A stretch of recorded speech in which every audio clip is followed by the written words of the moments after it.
viewers. என்னிடம் தம்பியை விட இருமடங்கு பணம் இருந்தது.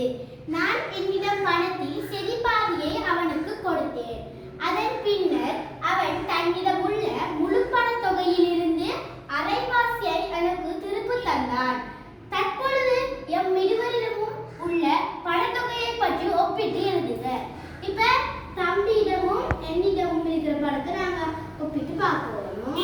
அப்ப தம்பி என்னிடம் போட்டோம்னா தம்பியிடம் இருக்கிற பணம் எக்ஸ் எடுத்தோம்னா எனக்கிட்ட அவனை இருமடங்கு 2x.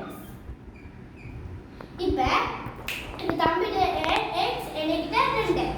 இப்ப இங்க தந்திக்காங்க நான் என்னிடம் பணத்தில் சரி பாதியை அவனுக்கு கொடுத்தேன்.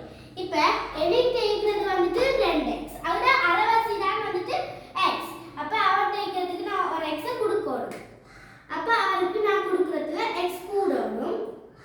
அப்ப தம்பிட்ட இருக்கிறது வந்துட்டு 2x.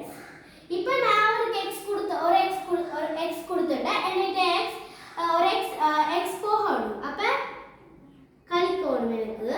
அதுக்கு 2x ல இருந்து x போனா x.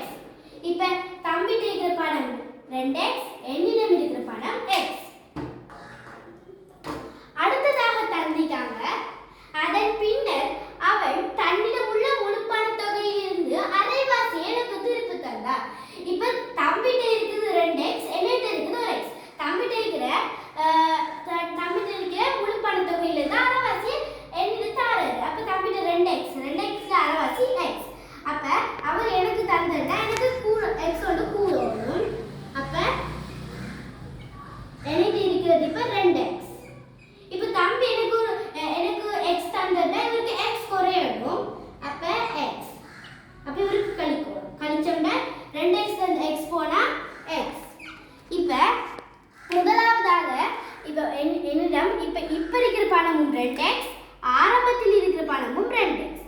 அடுத்து இப்ப தம்பிட முதல் இருக்கிற பணமும் x, இப்ப இருக்கிற பணமும் x, முதல் இருக்கிற பணமும் x. அப்ப எங்கள்ட்ட இருக்கிற பணம் வந்துட்டு ஆரம்பத்தில் இருந்த தொகை தான் இப்பவும் இருக்கின்றது.